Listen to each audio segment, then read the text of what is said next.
Mandiri pangan ini kita dengan konsep tanam apa yang kita makan, makan apa yang kita tanam, baik itu akar, batang, daun, bunga, dan buah, sampai pada ikan, unggas, dan ternak besar. Desa bicara. Desa bicara. Desa bicara. Desa bicara. Selamat berjumpa, saya Pak T.U. Suprapto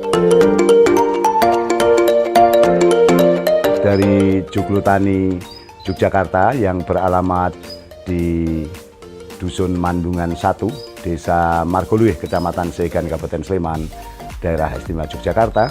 Kami berada di Jalan Godean, kilometer 9.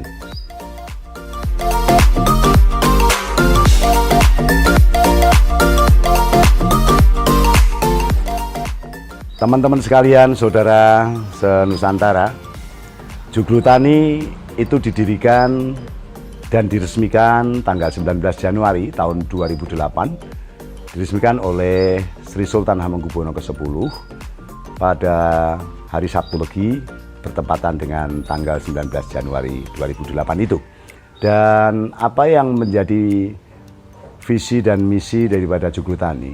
Visi daripada Juglutani adalah kemerdekaan dan misinya adalah kemandirian. Apa yang melatar belakangi daripada Juglutani berdiri? Perlu teman-teman ketahui bahwa petani itu banyak tekanan. Ada 6 tekanan yang dirasakan oleh petani. 1, tekanan ekonomi. Apa yang dimaksud dengan tekanan ekonomi? Tekanan ekonomi adalah di mana pada saat petani itu melakukan budidaya apapun, mereka pasti membutuhkan sarana dan prasarana, baik itu bibit, pupuk maupun obat.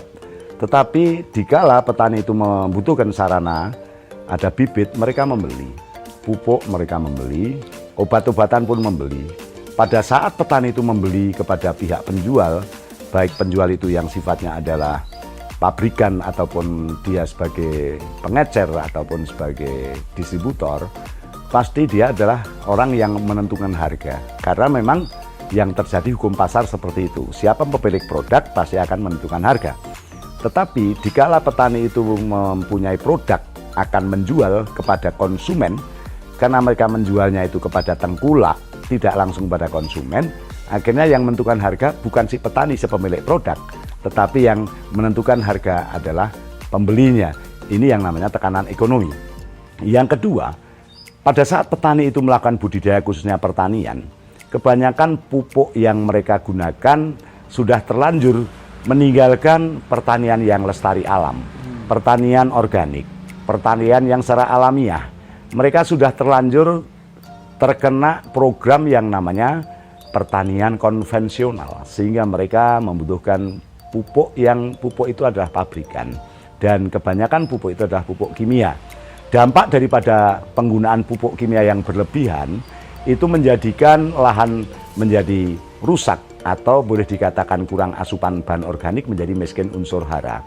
Dan dengan mereka menggunakan peningkatan produksi dengan tanpa mempertimbangkan lingkungan, mereka menggunakan pestisida-pestisida kimia yang akhirnya justru mereka itu menjadi tahan terhadap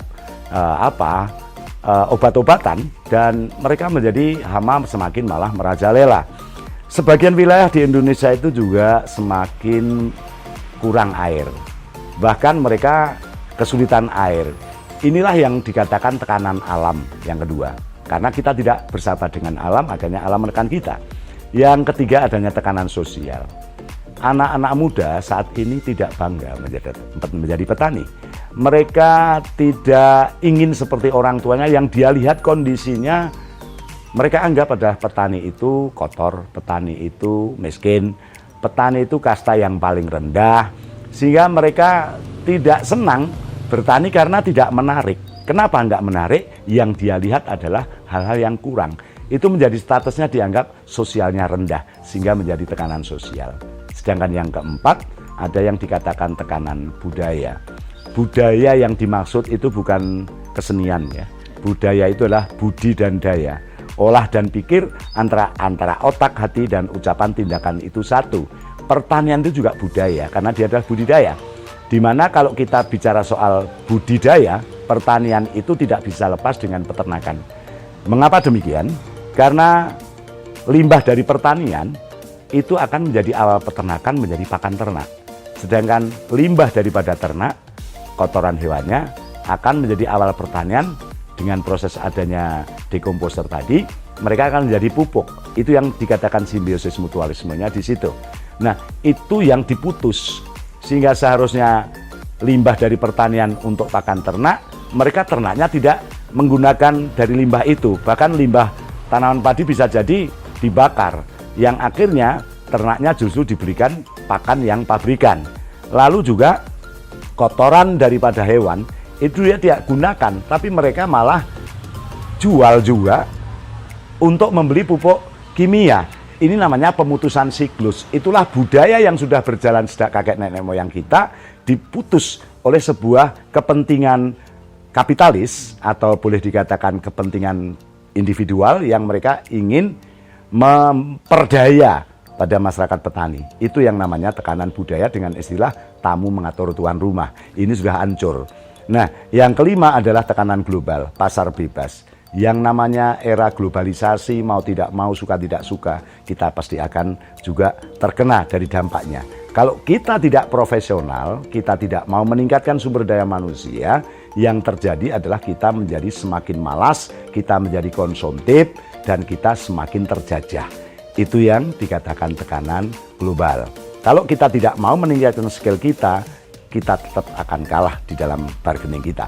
Sedangkan yang keenam adalah tekanan kebijakan. Mohon maaf, kebijakan pemerintah sendiri seringkali tidak sepenuhnya berpihak kepada petani.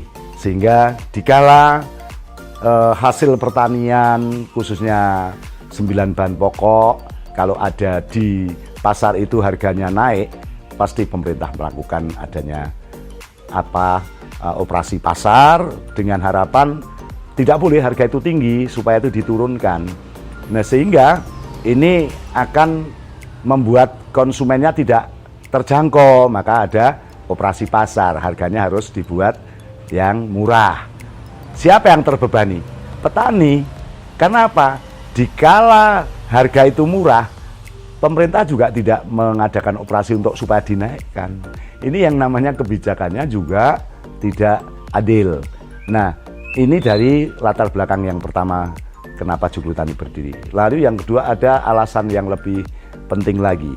Dengan adanya kapitalis bahasanya atau bisnis yang dikuasai oleh sekelompok orang saja, lalu mereka menjadikan petani menjadi objek pasar, yang terjadi adalah mereka petani itu tidak dekat dengan konsumen dan mereka tidak dekat dengan sumber daya alam, karena sumber daya alam akan diambil oleh mereka dan oleh para penambang bahasanya.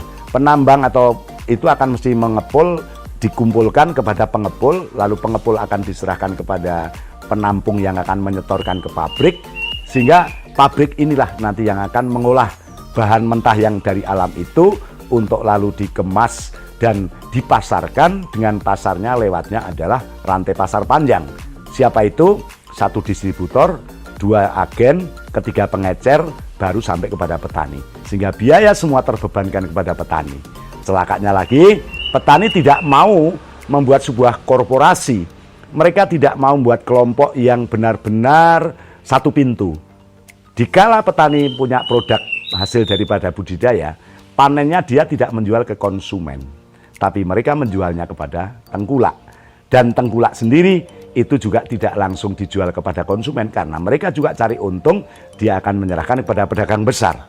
Pedagang besar ini pun juga tidak lalu mengolah untuk menjadi produk olahan, mereka juga menyerahkan ke pabrikan, di mana pabrik ini adalah mengambil sistem unit usahanya adalah pengolahan hasil, dan setelah mereka itu memproses bahan dari petani tadi, mereka akan jual juga lewat rantai panjang lagi, juga lewat distributor, lewat agen, lewat pengecer, sampai ke konsumen. Celakanya lagi, yang jadi konsumen ternyata petani sendiri. Itulah yang menjadikan kami berpikir bagaimana kalau ini kita tidak mau merubah kondisi tekanan maupun juga posisi petani ini, ya selamanya kita akan menjadi objek diperdaya oleh para pihak. Maka bagaimana kita mulai berpikir dengan konsep kemandirian pangan dari awalnya yang kita ketahanan pangan atau ketahanan ekonomi, kita membeli lalu untuk dimakan, tapi kita merubah bagaimana tidak membeli tapi menanam sendiri. Jadi dari ketahanan pangan menjadi kemandirian pangan. Walaupun mandiri pangan ini kita dengan konsep tanam apa yang kita makan, makan apa yang kita tanam, baik itu akar, batang, daun, bunga, dan buah, sampai pada ikan, unggas, dan ternak besar. Dan dari situ kita bisa mengkonsumsi dan hasilnya pun kalau ada lebih bisa kita jual. Tetapi ini kita masih membeli bibit maupun pupuk karena masih konsepnya mandiri. Tetapi kalau sudah kedaulatan pangan itu sudah beda lagi.